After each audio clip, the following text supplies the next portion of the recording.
Muy bien, mis hermanos, vamos a empezar entonces con la exposición de nuestra doctrina en esta mañana. Quiero hacerles un pequeño bosquejo para que ustedes tengan con respecto al apunte que han recibido. En ese bosquejo, lo que nosotros tenemos es lo siguiente. Número 1, el contexto de la expiación. Número 1, el contexto de la expiación. Número 2, la esencia de la expiación. La esencia de la expiación. Número 3, los resultados de la expiación. Número 4, las dificultades de la expiación. Y número 5, las implicaciones prácticas de la expiación. Vuelvo a repetir. 1, el contexto. 2, la esencia. 3, los resultados. 4, las dificultades. Y 5, las implicaciones prácticas. Ese es el bosquejo que ustedes tienen aquí en su apunte, que es a través de lo cual vamos a estudiar esta doctrina en las horas que nos quedan. En esta primera hora vamos a empezar mirando el contexto de la expiación. En esta hora y la siguiente vamos a mirar las 2 cosas o 3 cosas importantes en el contexto de la expiación. Así que vamos a empezar, pero mis hermanos, quiero invitarles una vez más a que podamos ir al Señor en oración pidiéndole su ayuda para tocar este tema tan precioso y que pueda ser una gran exhortación para nuestras vidas. Vamos a orar. Amado Señor, gracias por tu misericordia, tu amor y tu bondad. Nos acercamos a este tema tan importante. Te suplicamos, Señor, que tú nos ayudes. Gracias por mis hermanos, su disposición, por todos aquellos que están escuchándolo y viendo esta clase en diferentes lugares. A todos nosotros, Señor, te lo suplicamos. Ten misericordia de nosotros y ayúdanos. Te lo pedimos en el nombre de Jesús. Amén. Este apunte, como había dicho originalmente, no fue escrito por mí, sino por el pastor Jeff Smith, que es pastor en una iglesia en Florida, un gran amigo, un gran pastor. Y él escribió este apunte para unas clases que él dio aquí en Sudamérica y también en el Caribe. Esta clase fue dada en República Dominicana, en la Iglesia Bautista de la Gracia de los hermanos Arocha. Y él dio esta clase sobre la doctrina de la salvación.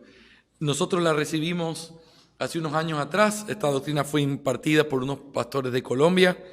Y realmente este apunte fue muy útil para todos nosotros y yo anhelo que pueda ser útil por la simplicidad que tiene, la forma sencilla en cómo presenta la doctrina y también porque contesta algunas de las preguntas claves que uno tiene con respecto a la doctrina de la expiación. Hay muchas dudas que tienen que ser resueltas cuando uno se acerca a esta doctrina. Así que vamos a empezar entonces. Yo voy a seguir el apunte, pero hay algunas cosas que por amor al tiempo vamos a tener que irlas pasando por alto, pero vamos a empezar mirando esta introducción a la doctrina de la redención. Quiero que escuchen con atención y después vamos a fijarnos en algunas partes del apunte que les voy a decir. Cuando hablamos de la expiación, estamos hablando de el corazón de lo que Cristo Jesús vino a hacer en su ministerio a la tierra.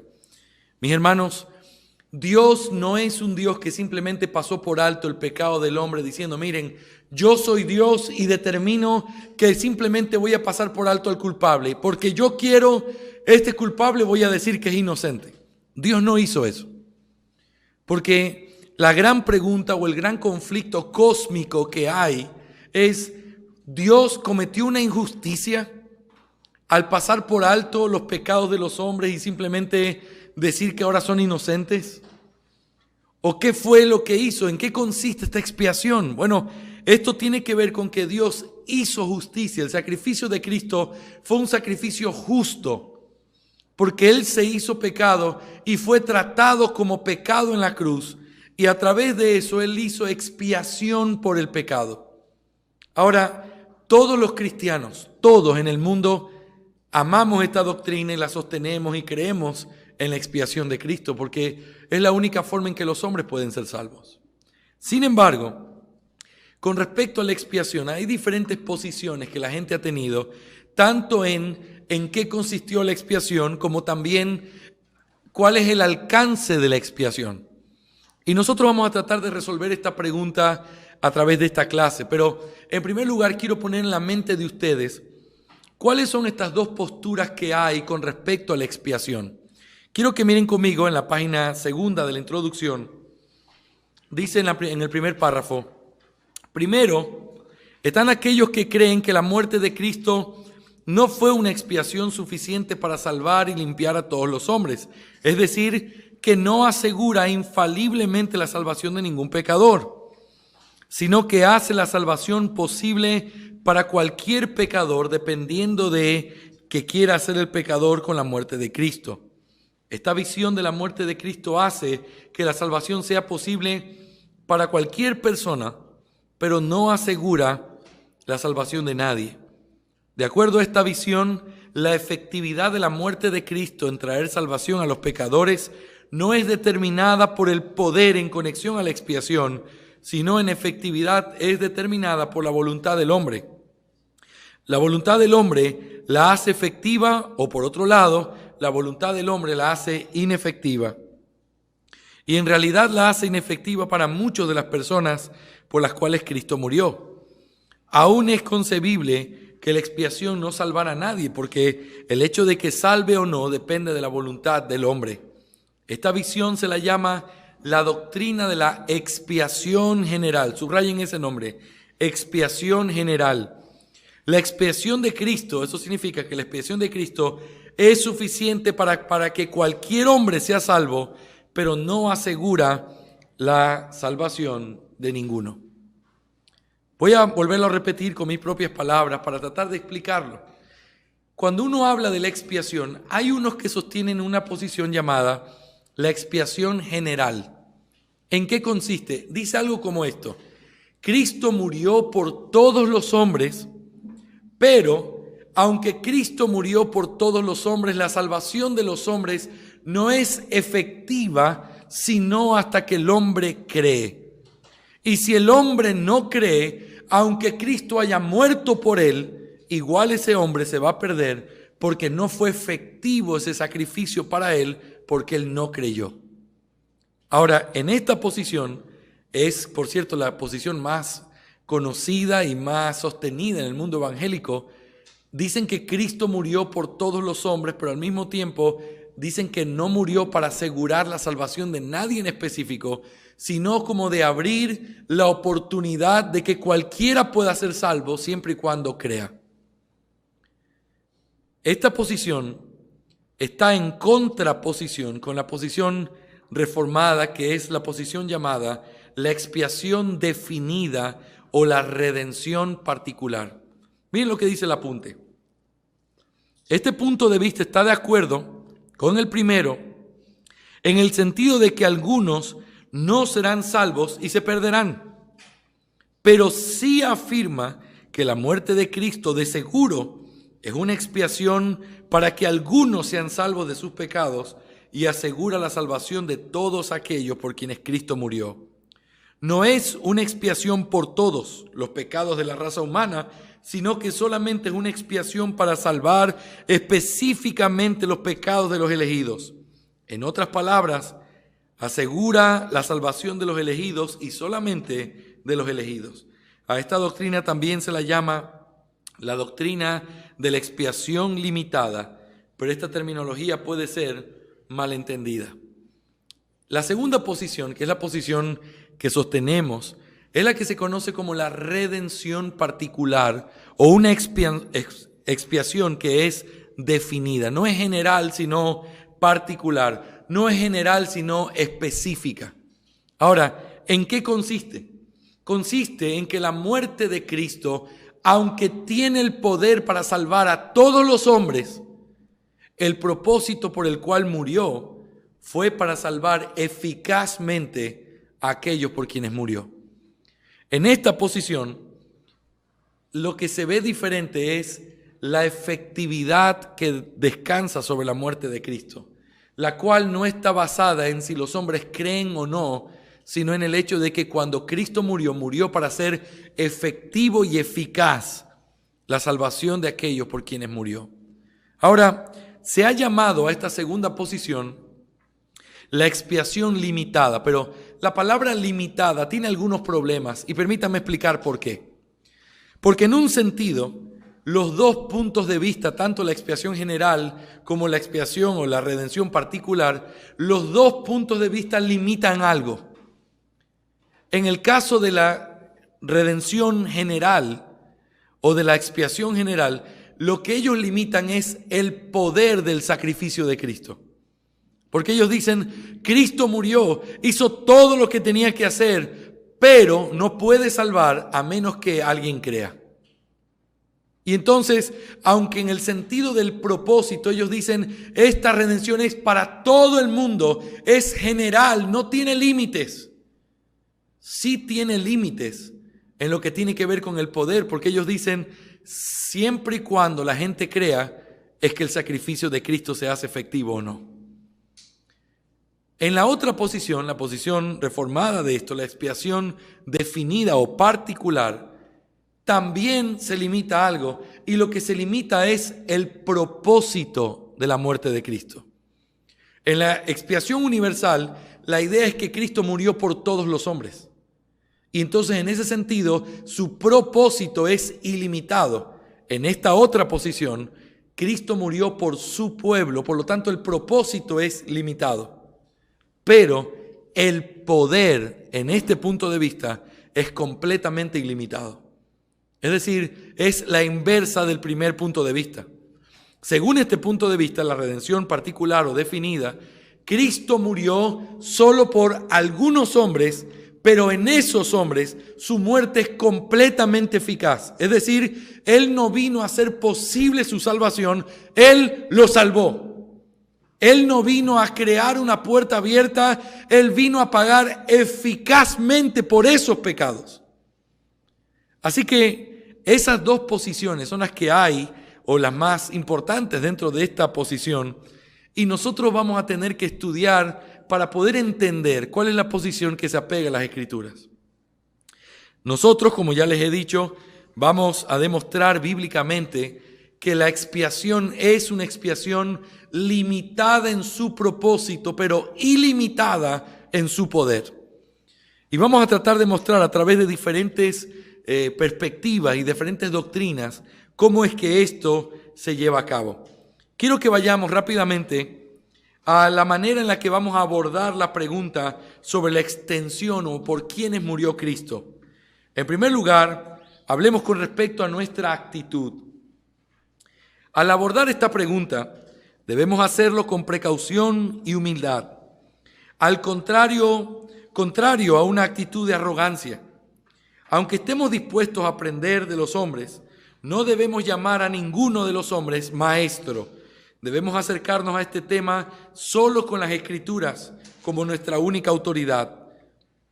Pero en segundo lugar, hablemos con respecto al enfoque de este estudio. No vamos a estudiar simplemente citando textos aislados. Como alguien ha dicho, una de las mejores maneras de llegar a una calle sin salida es cuando se discute este tema en cuanto se escoge una cita de evidencia y se presenta una contra la otra. Es decir, aquí dice que Cristo murió por algunos, sí, pero mira Juan 3:16. Ese tipo de discusión no lleva a ningún lado. Y entonces no podemos estudiar este tema así. No se llega a ningún sitio cuando se toman versículos aislados fuera de contexto y citándolos como una guerra de evidencias bíblicas. Antes de poder aclarar aquellos pasajes que aparentemente se contradicen en este tema, primero debemos considerar la expiación en su contexto bíblico general y a la luz de la categoría bíblica amplia en la cual se incluye el tema de la expiación. Las doctrinas bíblicas son como nuestro cuerpo en el sentido de que todas las partes y verdades se relacionan la una con la otra. Esto es lo que algunos de los puritanos, cuando escribían estos escritos monográficos, decían el cuerpo de doctrinas, porque lo relacionaban con un cuerpo humano. Supongamos que tú eres un marciano y tu misión es investigar la vida en la Tierra. Vienes y aterrizas en un bosque y encuentras en el piso el dedo meñique de alguien. Recoges el meñique y te das cuenta de que es una forma de vida aquí en la tierra. Y empiezas a sacar conclusiones acerca de la naturaleza basado solamente en el meñique. Es obvio que si alguien hace eso va a tener todo tipo de falsas y locas conclusiones. La única manera que puedes entender cómo funciona el dedo meñique o una mano o un pie es cuando lo ves conectado con el resto del cuerpo humano. Y lo mismo es verdad cuando hablamos de las doctrinas bíblicas. Y más verdad aún cuando hablamos acerca de la expiación. La expiación debe ser analizada y estudiada en relación con otras categorías más amplias de enseñanza bíblica. Así que vamos a considerar estas categorías en este primer tema al hablar del contexto bíblico de la expiación. Muy bien, hasta aquí lo que hemos dicho es, este es un tema complejo, no es un tema fácil de estudiar, es un tema que tiene diferentes posturas.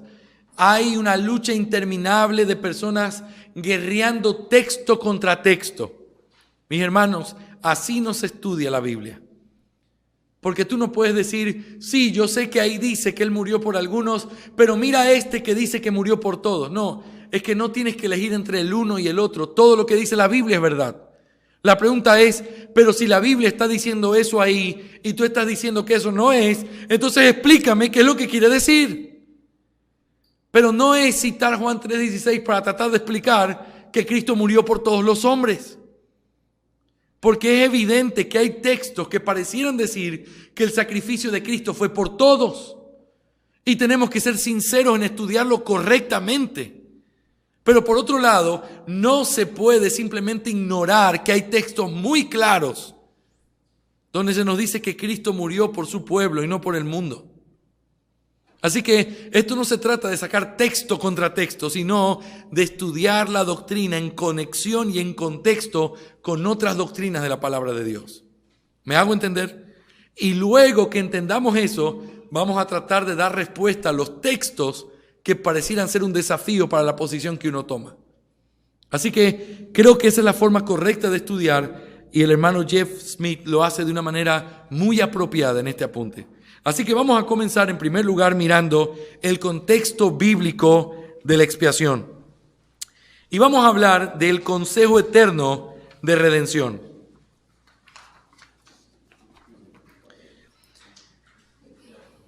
Mis hermanos, antes de poder explicar, quiero explicarles esto.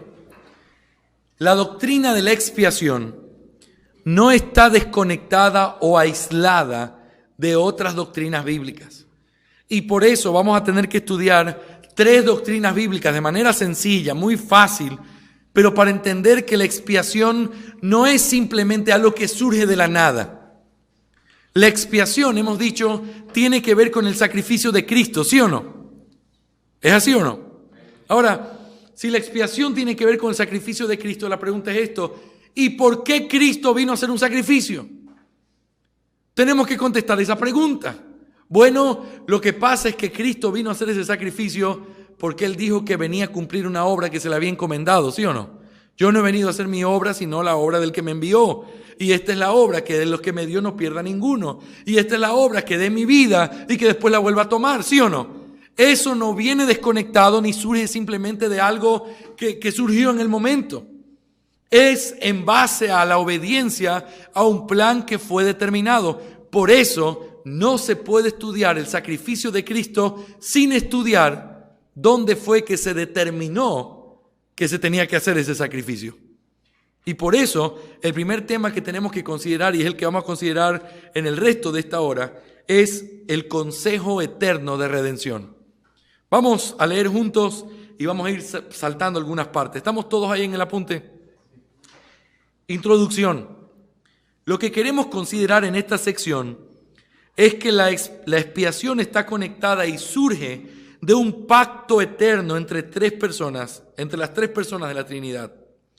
Un consejo eterno. Este consejo eterno o pacto ha sido descrito históricamente utilizando frases o palabras. Se ha llamado a veces el consejo de redención o a veces el consejo de paz. También se le ha llamado el acuerdo intertrinitario, pretemporal, pero más frecuentemente se le ha llamado el pacto de redención. La relación de este término con su término hermano, el pacto de gracia. Vamos a hablar de eso en primer lugar. El pacto de redención y el pacto de gracia, en cierto sentido, se refiere a la misma cosa, pero hay una distinción. Cuando hablamos del pacto de redención, estamos hablando de un acuerdo entre las tres personas de la deidad. Pero el pacto de gracia se refiere más bien a la ejecución en la historia de aquello que fue acordado, es decir, a la ejecución de aquel primer acuerdo a través del tiempo y a través de los pactos que Dios hizo con hombres, todos los cuales culminan en el nuevo pacto. Lo que se conoce como el pacto de gracia es un método divino o el esquema de salvación del pecado y del infierno que es por la gracia de Dios a través de la fe en Jesucristo. Aquel método de salvación que progresivamente fue revelado y fue desarrollándose a través de los pactos en toda la historia que Dios hizo con hombres y comunidades. El pacto con Abraham, con Moisés, con David, el mesiánico y el nuevo pacto. Lo que se conoce como pacto de redención, entonces, tiene que ver con un acuerdo entre las personas de la Trinidad en la eternidad. Este es el fundamento eterno del pacto de gracia, pero no es lo mismo. ¿Estamos claros con esa explicación? ¿Cuál es la relación entre el pacto de gracia y el pacto de redención? Bueno, el pacto de redención es el pacto hecho entre las tres personas de la Trinidad antes de que existiera cualquier cosa en la tierra. ¿Y qué es el pacto de gracia? Es cuando ese pacto de redención es revelado a los hombres. Y ese pacto se establece a través de una promesa y todos los pactos que van de manera progresiva revelando lo que esa promesa era hasta llegar a su cumplimiento en Cristo. El pacto de gracia es el pacto de redención, pero revelado a los hombres en el tiempo y sostenido a través de la promesa que Dios hizo de que vendría Cristo. Pero ese pacto de gracia es la revelación de un pacto previo que se hizo antes de que el mundo fuera formado. Cuando el hombre cayó, ya se había hecho ese pacto. La caída del hombre es parte del cumplimiento de ese pacto que se había hecho. Era un Salvador el que iba a venir. ¿Pero un Salvador de qué si ellos todavía habían sido creados santos? Era necesario que cayeran. Por lo tanto, el pacto de redención es el acuerdo intratrinitario entre el Padre y el Hijo y el Espíritu Santo con respecto a la salvación del hombre y cómo se iba a hacer esa salvación. En segundo lugar, hablemos de lo adecuado que es utilizar este término, el pacto de redención o consejo de redención. Podemos utilizar este término cuando entendamos que realmente este acuerdo no es un pacto. Cuando estudiamos la palabra pacto en las Escrituras, descubrimos que es una promesa juramentada. Dios ha confirmado su promesa de salvación a los elegidos en Cristo utilizando un juramento, el pacto de gracia. Pero lo que comúnmente es llamado pacto de redención, podríamos llamarlo más bien un acuerdo. Es algo que ellos estuvieron de acuerdo en hacer. Ahora, luego de haber hecho esta introducción, vamos a comenzar a explicar qué es este consejo o este pacto de redención que se hizo antes de la fundación del mundo. Lo primero es que tenemos que entender es que nuestro Dios, el Dios de la Biblia, es un Dios trino. Es un Dios que existe y obra en tres personas, Padre, Hijo y Espíritu Santo. Él es tres en uno y uno en tres, que siempre ha sido y que siempre lo será.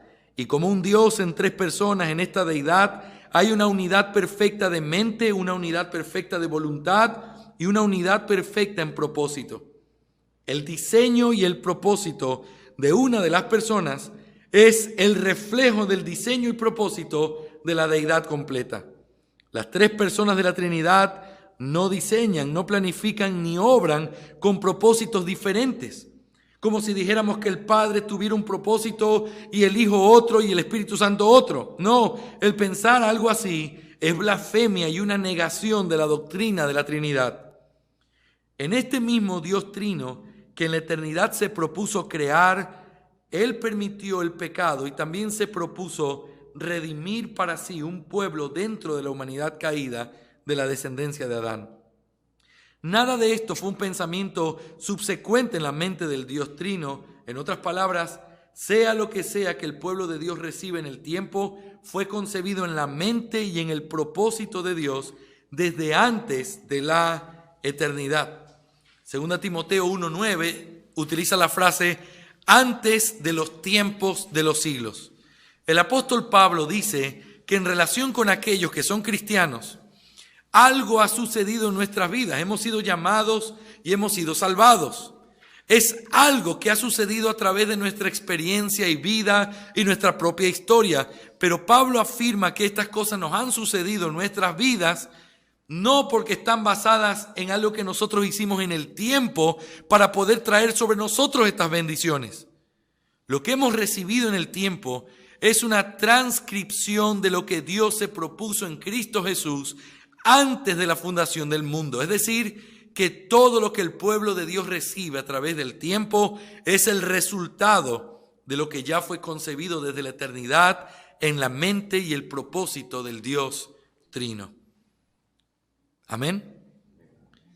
El concepto abarcado dentro del consejo de redención es que en este propósito eterno de Dios de elegir y salvar personas, Dios actuó en Trinidad. Hubo una transacción interpersonal entre las personas de la deidad en relación al diseño y propósito de salvar a los elegidos. Según el concepto consejo de redención, cada persona de la deidad asumió diferentes responsabilidades en el cumplimiento del propósito. Hubo un acuerdo eterno entre las distintas personas de la deidad en el cual el Padre, en representación de la deidad ofendida, escogió un pueblo para otorgárselo al Hijo. Es aquel quien es representado como el que envía al Hijo para redimir a aquellas personas que el Padre escogió. El Hijo, por su parte, acepta esta comisión y al momento señalado viene al mundo para lograr la redención de aquellos que fueron escogidos por el Padre. El Espíritu Santo, por su lado, asume la responsabilidad de aplicar todos los beneficios de esta redención lograda en el momento preciso a todos aquellos que el Hijo redimió. Los atrae a través de la fe, los une a Cristo y le aplica todos los beneficios alcanzados por la muerte y sacrificio de Cristo. Esta es la esencia del concepto consejo eterno de redención. Antes de poder avanzar un poco más, simplemente vuelvo a repetir para que las ideas estén en nuestra mente. Se le llama acuerdo trinitario o consejo de redención porque es un acuerdo entre las personas de la Trinidad. Y en ese acuerdo, cada uno asume la parte de la salvación de los hombres. El Padre es el que elige, porque así es como la Biblia lo presenta. Él los escogió a vosotros. La elección es una obra del Padre, pero luego la redención es una obra del Hijo. Y luego el nacer de nuevo y poder creer es una obra del Espíritu Santo. Ahora, quiero que piensen en esto solo como un paréntesis. John Owen, se le atribuye a John Owen el que él haya aumentado en el párrafo de la Confesión de Westminster, en su edición, la Confesión de Savoy, cuando habla de la Trinidad, él dice, y en esto está basada nuestra comunión con Dios. En la doctrina de la Trinidad está basada nuestra verdadera comunión con Dios. ¿Por qué? Porque tú puedes conocer a cada una de las personas de la Trinidad a través también de distinguir cuál es el oficio que ellos han tomado y las responsabilidades que ellos han querido tener. Cuando tú oras, tú dices, gracias Señor por haber enviado a Cristo. Gracias por haberme escogido desde antes de la fundación del mundo. Gracias por tener todas las cosas en tu completo control. Y cuando hablas con el Hijo, tú puedes agradecer diciendo gracias por haber muerto en la cruz por mí. Gracias por haber derramado tu sangre, haberte humillado, haciéndote hombre, y como hombre viniste y te humillaste más, haciéndote un siervo, y en la condición de siervo viniste y moriste la muerte más humillante de todas. Gracias por haber hecho eso. Y luego puedes agradecer al Espíritu Santo diciendo, gracias, porque cuando yo no quería, tú me buscaste. Gracias porque en el momento oportuno, cuando yo no te estaba buscando, tú me diste vida y pude conocer a Jesucristo y de esta manera pude ser aceptado por el Padre. Tú tienes una correcta comunión cuando tú entiendes las obras que cada uno de ellos hacen. Porque entonces tú puedes agradecer específicamente por lo que ellos hacen. Puedes gozarte con lo que ellos hacen. Y puedes aprender a distinguir esas tres personas en este único Dios verdadero. Definición. Es un acuerdo hecho en la eternidad pasada entre los miembros de la deidad, donde Dios el Padre acordó enviar al Hijo para proveer la salvación de un grupo de elegidos. Dios el Hijo acordó aceptar esta comisión y procurar y asegurar la salvación de este grupo de elegidos. Y Dios el Espíritu Santo acordó aplicar los méritos de la obra redentora del Hijo en el momento adecuado, señalado a este mismo grupo de elegidos. Fíjense el acuerdo y la idea que está aquí. Es un acuerdo voluntario. ¿Cuándo sucede? Quiero que me contesten ustedes. ¿Cuándo fue este consejo de redención? Antes de la fundación del mundo, en la eternidad pasada. ¿Quiénes estuvieron en ese consejo? Dios, la Trinidad. ¿Y qué fue lo que se acordó en ese consejo? Por lo que sabemos en la revelación bíblica, el Padre escoger, el Hijo venir y hacer el sacrificio y el Espíritu Santo aplicar. Ahora, todos estos son conceptos, ya lo vamos a demostrar bíblicamente. Pero lo que yo quiero es que ustedes tomen el concepto y que puedan entenderlo desde esta perspectiva. Y luego quiero explicarlo bíblicamente. Este es un tema que por su naturaleza está más allá de nuestra capacidad de entendimiento, porque estamos hablando de la naturaleza divina del Dios Trino. No que estas cosas sean irrelevantes, sino que van irracionales, sino que van más allá de la razón. Es como un hombre que va a la orilla del mar y hay un niño sentado a la orilla con una tacita de café. El niño coge un poquito de agua en la tacita y la tira detrás de él. El hombre le pregunta, ¿qué haces? Y el niño le responde que está tratando de vaciar el mar con esta tacita de café. Este tema es como tratar de meter el mar en una tacita de café cuando hablamos del Dios infinito. Aquí hay misterios que van mucho más allá de la capacidad de nuestro cerebro, que es tipo una tacita de café, para entenderlo. ¿Cómo Dios puede entrar en un acuerdo con Dios? ¿Cómo este acuerdo puede ser desde la eternidad? ¿Cómo puede ser esto? En el lenguaje de Charles Hodge, él dice, debemos recibir las enseñanzas de las Escrituras con relación a esto sin tratar de penetrar el misterio que naturalmente le pertenece a Él. Solo hay un Dios, un ser divino a quien pertenecen todos los atributos de la divinidad, pero en esta deidad hay tres personas, los mismos en sustancia, gloria y poder. Esto reside en la naturaleza de la personalidad, que una persona es objeto de otra y puede comunicarse con la otra. Así que si el Padre y el Hijo son personas diferentes, el otro puede ser objeto de las acciones del otro. Uno puede amar y comunicarse con el otro. El Padre puede enviar al Hijo y comisionarle una obra y prometerle una recompensa. Todo esto es incomprensible para nosotros, pero como está claramente enseñado en las Escrituras, debe ser parte de la fe cristiana. Amén. Debemos recibir por fe todo lo que se revela en las Escrituras, aunque no podamos entenderlo completamente. Y al recibirlo por fe, experimentamos las bendiciones y los beneficios prácticos que estas enseñanzas tienen para cada creyente. Vamos ahora a esta realidad del consejo de redención, pero ahora demostrado bíblicamente. Hay algunas líneas de argumento que demuestran lo que estamos diciendo, específicamente 3 líneas de argumentos. La primera línea de argumento o el primer argumento a favor de esto y de cómo esto se demuestra bíblicamente es que hay pasajes que demuestran que Dios fue ordenado desde la eternidad para la obra que hizo. Pasajes que demuestran que Dios fue ordenado desde la eternidad para la obra que hizo. Por ejemplo, Apocalipsis 13:8. Aquí se llama a Cristo el Cordero que fue inmolado desde el principio del mundo. En la mente, en el propósito de Dios, fue predeterminado desde la eternidad que Dios Hijo vendría a morir en la cruz como un sacrificio por el pecado. Y por lo tanto se le puede referir como el Cordero inmolado desde el principio del mundo. ¿Cuándo fue que Cristo murió? ¿En la eternidad o en un momento en la historia? ¿Qué creen ustedes? Vamos, ¿quién me dice? ¿Fue en la eternidad que Cristo murió o fue en un momento histórico que Él vino a morir? ¿Cómo podríamos decir en las dos? Muy bien, porque eso es lo que está diciendo el texto. El texto dice, el cordero que fue inmolado antes del... Espere un momento, espere.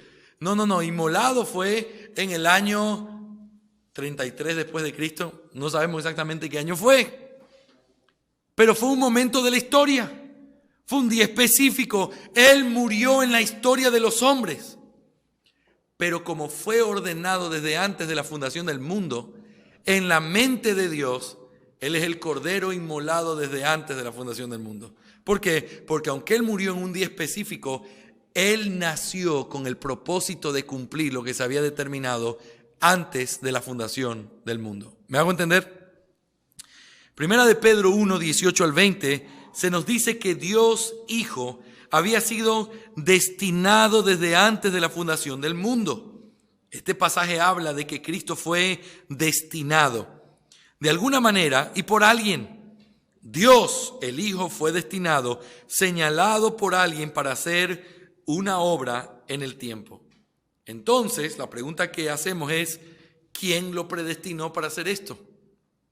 ¿Quién lo señaló o lo escogió desde la eternidad para que Él hiciera esta obra?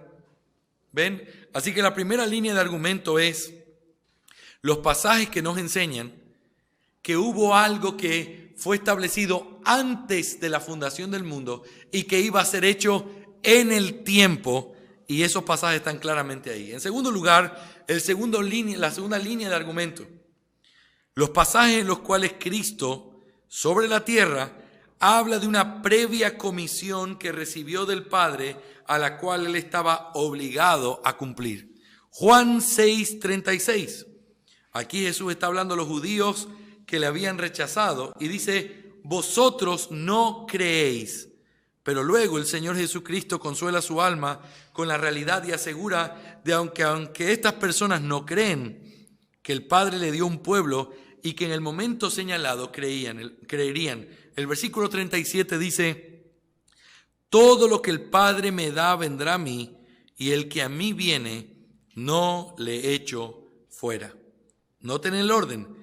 El Padre le da a estas personas al Hijo. Después, estas personas vienen al Hijo. Y luego ocurre el recibimiento de estas personas cuando vienen al Hijo. Noten que en su venida y la recepción del Hijo ocurre después de que el Padre le ha dado a estas personas al Hijo. ¿Cuál es la razón detrás de esta declaración de nuestro Señor? ¿Por qué es así como dice en el versículo 37? Vemos el versículo 38. Porque he descendido del cielo no para hacer mi voluntad, sino la voluntad del que me envió. Lo que Cristo quiere decir aquí es, fui enviado por el Padre a una comisión a la cual estoy obligado. Aquí vemos que Cristo tiene un compromiso inflexible, inquebrantable, para hacer la voluntad del Padre que lo envió. ¿Cómo esto justifica la declaración que hizo en el versículo 37? El versículo 39 dice, y esta es la voluntad del Padre que me envió, que de todo lo que Él me diere, no pierda yo nada. Este pasaje refleja que Cristo no vino al mundo como una misión independiente para hacer posible la salvación de todos los hombres. No. Él dice que Él vino del cielo a cumplir con una misión previa que fue dada a Él por el Padre. Él descendió con el propósito de hacer nada más y nada menos que la voluntad de aquel que lo envió. Fíjense, Juan 10, del 11 al 17. ¿Qué hay detrás de toda esta obra de el poner su vida por las ovejas y entonces tomarla de nuevo? El versículo 18 dice, este mandamiento, es decir, dar la vida y volverla a tomar, recibí de mi Padre. Es como si él dijese que él actúa por una comisión previa que le fue dada. En este pasaje nunca debemos divorciar la muerte de Cristo con la previa comisión que él recibió de poner su vida por sus ovejas. Juan 17, del 1 al 2, la oración sacerdotal.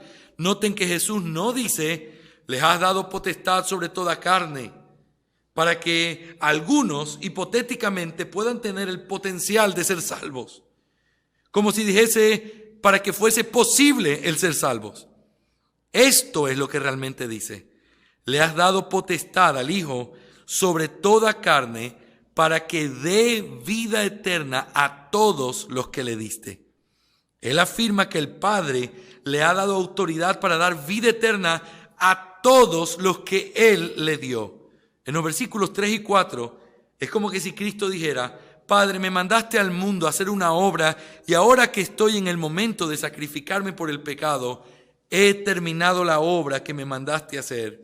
Y ahora, basándome en esta obra completada, glorifícame con esa gloria que tenía en la eternidad.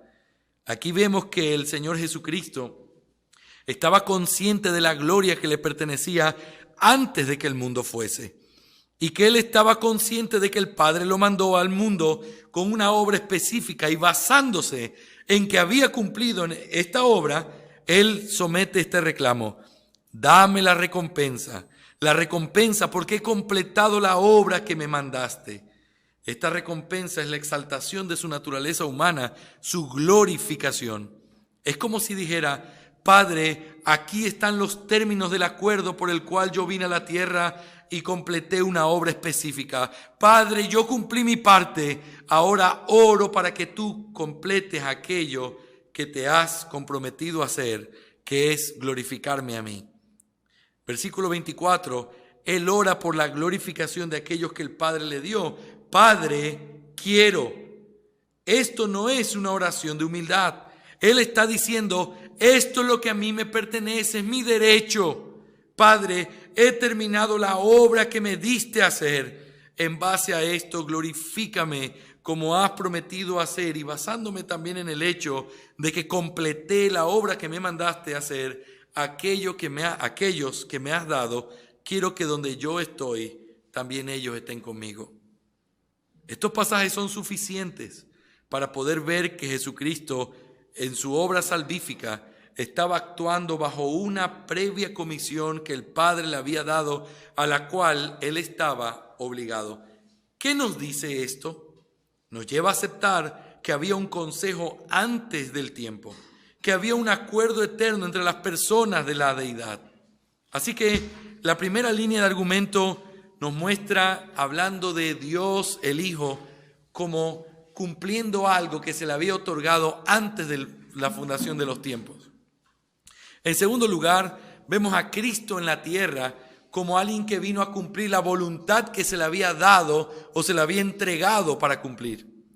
Pero la tercera línea de argumento es esta. Aquellos pasajes que nos hablan de las provisiones determinadas para y las promesas hechas al Hijo antes de su encarnación. Esto es algo precioso, donde se nos muestra que en el Antiguo Testamento ya se profetizaba el hecho de que Dios estaba preparando cosas para que el Hijo cumpliera la misión que había recibido. Por ejemplo, en primer lugar, la predeterminación del Padre para proveer una verdadera humanidad para el Hijo.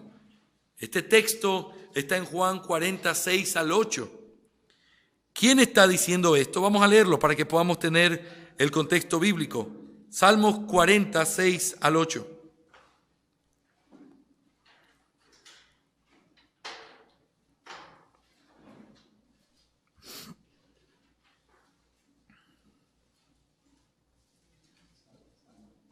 ...46 al 8. Mira lo que dice la Escritura. Sacrificio y ofrenda no te agrada. Has abierto mis oídos. Holocausto y expiación no has demandado. Entonces dije, he aquí, vengo, en el rollo del libro está escrito de mí, el hacer tu voluntad, Dios mío, me ha agradado, y tu ley está en medio de mi corazón. ¿Quién está diciendo esto? Cristo. David lo escribió. pero él escribió una profecía. En Hebreos 10 vemos que el escritor le atribuye estas palabras a Cristo. David hablaba como un tipo de Cristo. Cristo hablaba a través de David en el espíritu de una profecía. Aquí tenemos una de las imágenes más vívidas de un acuerdo interpersonal entre el Padre y el Hijo. En el capítulo 10 de Hebreos, después de haber establecido que la ley mosaica simplemente era como una sombra de la realidad que habrían de venir en Cristo, el versículo 5 dice, entrando en el mundo dice. Él estaba consciente de su persona cuando entró a este mundo. El pasaje dice, me preparaste cuerpo. Aquí vemos al Hijo hablándole al Padre y le dice, tú has preparado un cuerpo para mí. Y habla de la comisión que le ha sido dada en el versículo 6 al 7. ¿A qué viene Cristo? He aquí vengo, oh Dios, dice, para hacer tu voluntad. Y luego pasa a mostrar que esta voluntad del Padre tiene referencia a su ofrecimiento como sacrificio por los pecados, ofreciéndose en ese cuerpo que el Padre le había provisto. La segunda cosa que vemos como algo o una provisión dada es la promesa del Padre de apoyar y dar soporte a su Hijo en la obra que Él le había mandado hacer. Quiero que vean conmigo estos textos de la palabra de Dios. Isaías 42:6. Isaías 42:6. Yo, Jehová, te he llamado en justicia y te sostendré por la mano y te guardaré y te pondré por pacto al pueblo, por luz de las naciones. Aquí Dios habla a su siervo que está en sufrimiento, es decir, el Mesías, prometiéndole ayudarlo y darle soporte en su obra. Fíjense, Isaías 49:8. Isaías 49:8.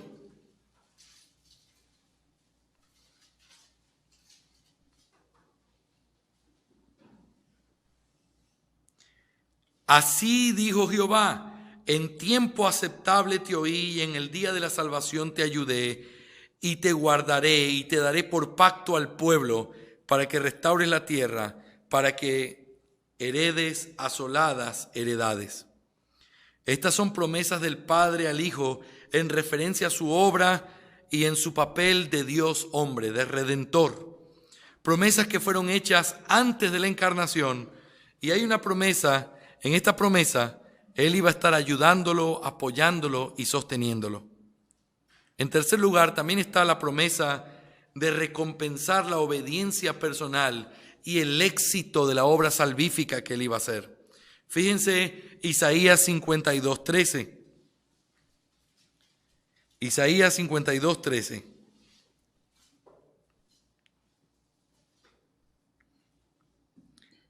He aquí que mi siervo será prosperado, será engrandecido y exaltado, y será puesto muy en alto. Aquí está el juramento de gloria personal al cual llegaría a través del valle de la humillación. Isaías 53, el capítulo siguiente, versículos 10 al 12.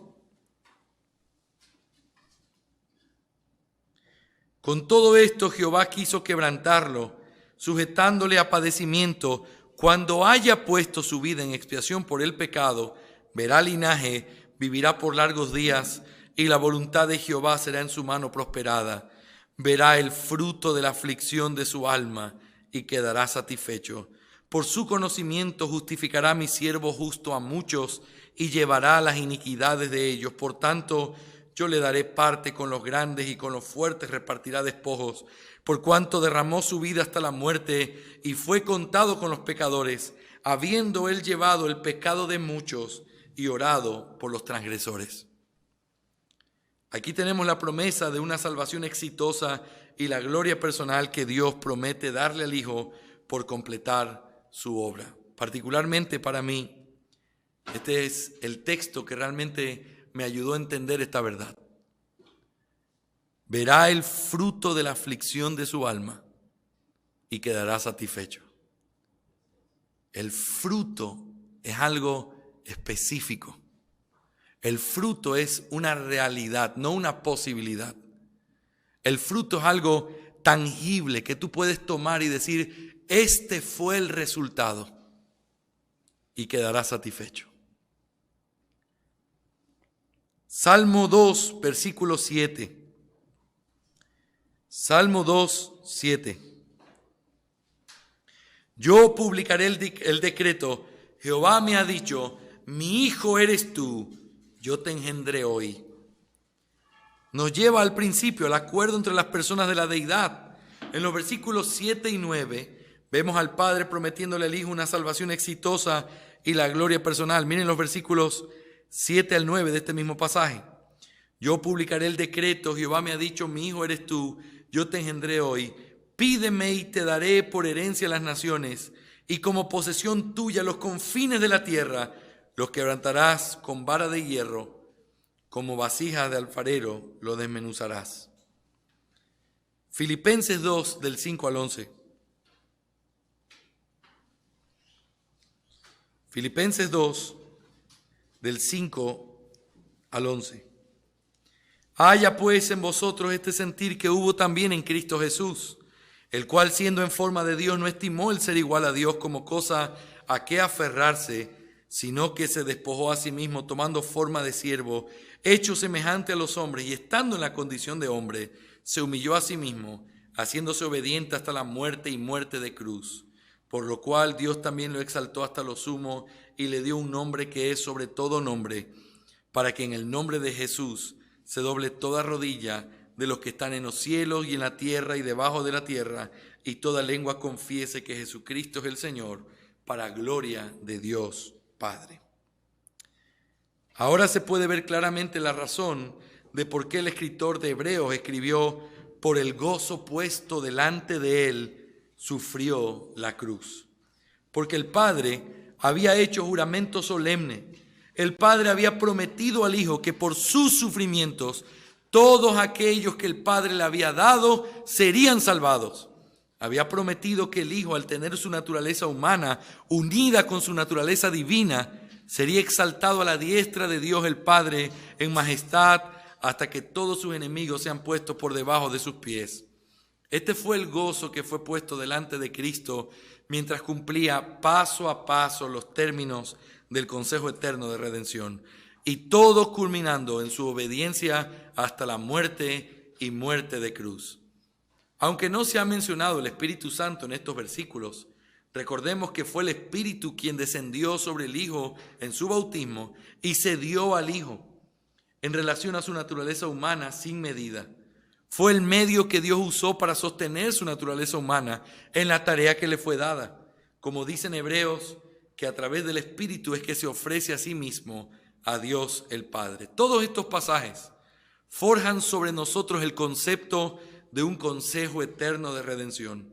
Un consejo de un acuerdo eterno entre las personas de la deidad en referencia a la salvación de los elegidos. El Padre en amor eligiendo un pueblo para dárselo al Hijo. El Padre haciendo promesas al Hijo y lo mandó a redimir a esas personas. El Hijo en amor aceptando esta comisión y en el tiempo señalado entra en el mundo para cumplir esta obra, la redención de aquellos que el Padre le entregó. Finalmente, en esta primera hora de esta exposición teológica, antes de las primeras preguntas, hablemos de la aplicación de las implicaciones del consejo de redención. Hay una implicación teológica. Esta verdad tiene una gran influencia sobre la pregunta ¿por quién murió Cristo? Si hemos de ver la obra de Cristo de una manera bíblica, nunca debemos separar esta obra del eterno acuerdo entre las personas de la deidad. El Hijo no vino al mundo con un propósito personal independiente, como si fuera un propósito que estuviera separado del eterno propósito del Padre. No vino con una idea de que Él venía al mundo para que fuese posible la salvación de algunos, sin estar seguro de que todos se iban a salvar. No, Él vino con una comisión del Padre y vino con un propósito específico de asegurar la salvación de todos los que el Padre le había dado. Y es por eso que el ángel pudo decir en el anuncio del nacimiento de Jesús: y llamará su nombre Jesús, porque Él salvará a su pueblo de sus pecados. ¿Y quién es ese pueblo? Los que el Padre le dio en el consejo de redención. En segundo lugar, hay algunas implicaciones personales. En primer lugar, esto enfatiza la grandiosa y eterna naturaleza del amor de Dios para con su pueblo. No solo el amor de Dios Hijo, sino también el amor de Dios Padre. Nunca debemos pensar en la obra del Hijo como separada al propósito del Padre. No podemos pensar en la obra de Cristo como una obra que de alguna manera muestra a un Dios airado que no quiere mostrar misericordia. Cuando pensamos en la Trinidad, nunca debemos concebir al Padre como un agente pasivo que de alguna manera es forzado por el Hijo a salvar a los pecadores por la obra redentora del Hijo. No. Las tres personas de la deidad tienen cada uno un papel único en la obra de la redención y todo comienza en el Padre. El Padre eligió ciertos individuos para salvación. El Hijo completa la redención y el Espíritu aplica la salvación a aquellos que Cristo redimió, regenerándolos y trayéndolos a través de la fe y el arrepentimiento. Y nunca debemos pensar en la Trinidad como que cada uno de sus miembros tiene propósitos diferentes. La Biblia nos dice que Cristo es la propiciación de nuestros pecados. Esto significa que en su muerte Él estaba apaciguando la santa ira de Dios sobre su pueblo. Y este es el corazón de la expiación. Pero esto no significa que la propiciación convirtió la ira de Dios en amor. No, según lo que dice la Biblia, fue el amor de Dios aquello que proveyó la propiciación de su propia ira para que el amor por su pueblo diera a conocer su propósito eterno de una manera que demostrase ser consistente con la justicia y la ley y la gloria de su carácter santo. Dios mandó al Hijo en propiciación. Como dice John Murray, una cosa es decir que el Dios airado es hecho amoroso porque es totalmente falso. Y la otra es decir que el Dios airado es amoroso. Eso sí es verdad. Pero también es verdad que la ira por la cual Él está airado es pacificada por la cruz. Y esta propiciación es el fruto de su amor que la proveyó. También vemos que fue planeado desde la eternidad.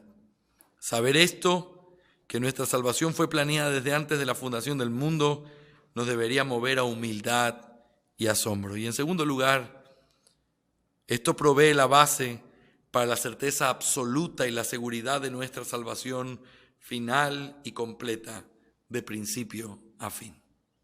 Amén. Antes de poder parar, quiero saber si hay alguna pregunta sobre este primer contexto. Simplemente refiero estas palabras. Esto lo hemos visto para mostrar que la doctrina de la expiación no debe ser tomada de manera aislada, debe ser conectada con el contexto bíblico que tiene. Si la doctrina de la expiación significa el sacrificio de Cristo para proveernos salvación, la primera pregunta que tenemos que hacernos es, ¿de dónde surgió la idea de venir a morir? ¿Fue algo que fue simplemente un impulso inmediato? ¿Fue algo que Dios pensó en algún momento de la historia? Y la respuesta es no. Nosotros vemos que eso es parte de un plan precioso que se trazó antes de la fundación del mundo. Por eso se le llama el consejo eterno de redención, porque sucedió antes de que el mundo fuera plantado.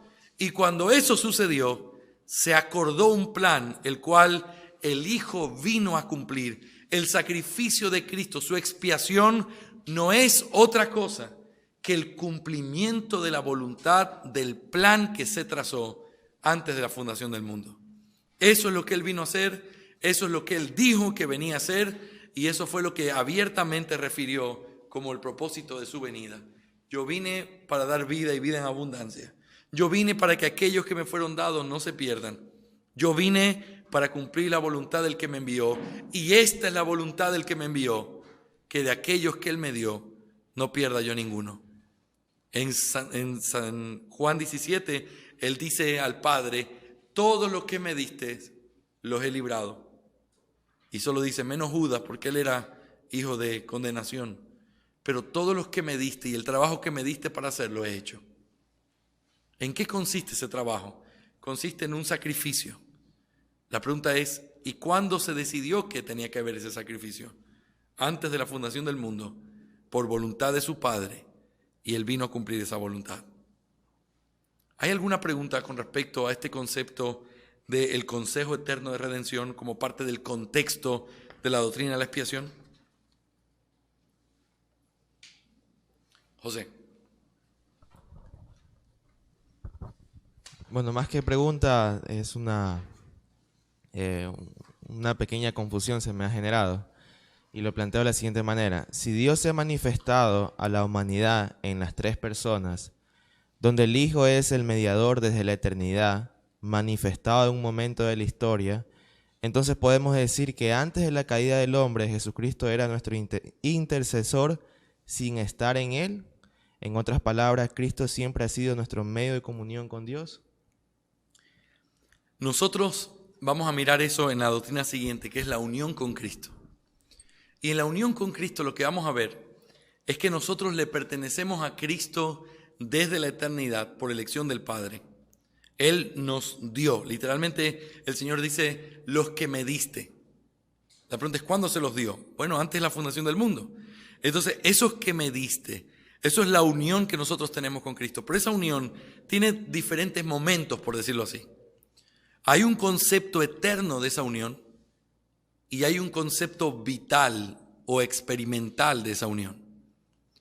La Biblia promete que nuestra intercesión, la intercesión de Cristo por nosotros es el momento en que estamos en Él.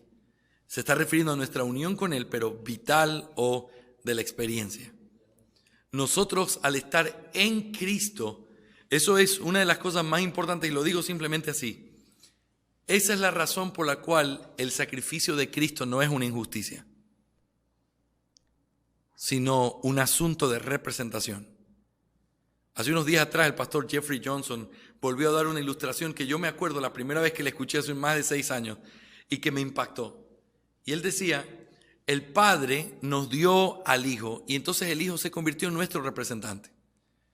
Y entonces él cuenta una historia y él dice, yo estaba en una tienda y de pronto mi hijo, que era un chiquito de meses, tocó algo, hizo caer una cosa de porcelana y se rompió. Y él dice, yo tenía 2 opciones. Salir corriendo o ir y decirle al señor de la tienda, o arréglese con ese niño porque yo no fui, fue él. O hacer lo que hice. Fui y dije, mi hijo hizo caer eso, pero como yo soy quien lo representa, yo le voy a pagar por eso. ¿Entienden lo que quiero decir? ¿Por qué no es injusto el sacrificio de Cristo? Porque no es simplemente que se tomó a uno en vez de otro. Porque en algún sentido, piénsalo en un juicio. Es lo mismo decía el pastor Jeffrey. Piénsalo en un juicio. Viene alguien que mata a tu hermana. Tú lo viste.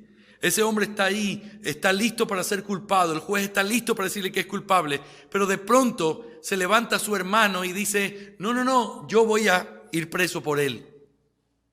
Y entonces este hombre que mató a tu hermana sale libre y tú lo ves cómo se va y a ese hombre le cae todo el precio de la ley, todo el peso de la ley. Y ese hombre está preso de por vida. Pero entonces un día tú vas a tomarte un café y te encuentras al asesino de tu hermana conversando con su hermana en la mesa de al lado. ¿Tú puedes decir que se hizo justicia? Es difícil. Es difícil porque fue la persona errada. Él no fue el que mató a mi hermana. Es este que está sentado aquí y está libre. Quizás el día del juicio este hombre se fue tranquilo, pero cuando lo volvió a ver al asesino de su hermana, quizás comenzó a pensar, este es el que debería estar preso. Y él decía, ¿qué es lo que asegura que nosotros mañana Dios no se voltee y diga, ¿por qué sacrifiqué a Cristo? Yo ahora quiero que ustedes me paguen. ¿Qué es lo que asegura que eso no se va a revertir?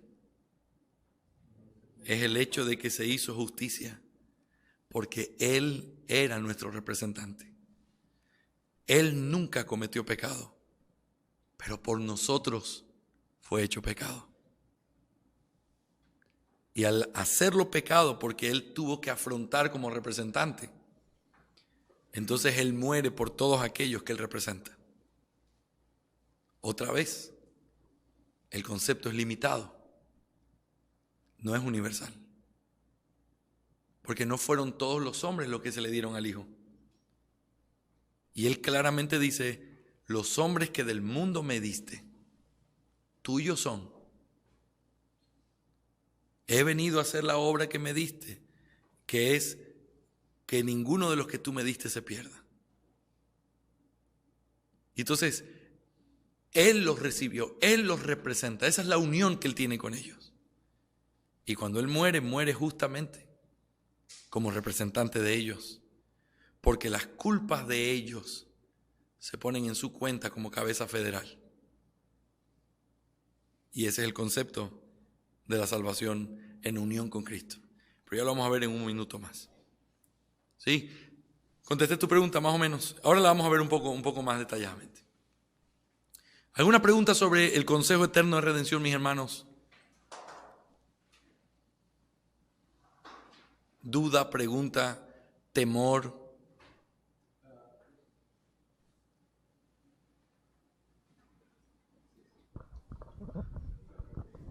Me han hecho esta pregunta varias veces, ¿no?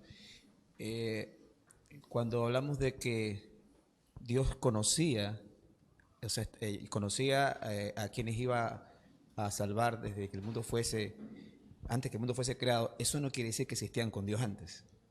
No. Eso está claro, ¿no? No, eso es importante. Es como el mismo concepto del cordero inmolado antes de la fundación del mundo.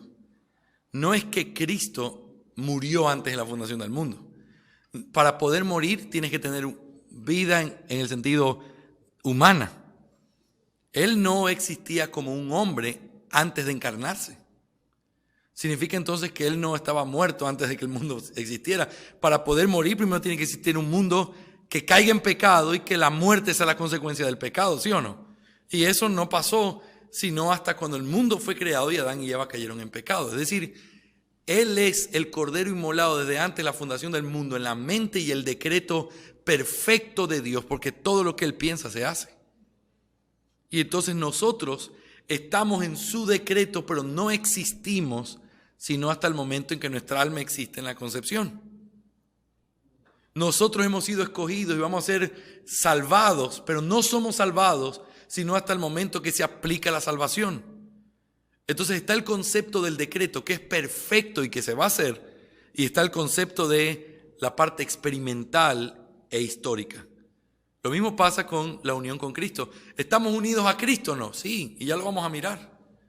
Pero esa unión con Cristo tiene facetas. La una es eterna y la otra es cuando es en el tiempo real, cuando es de manera experimental.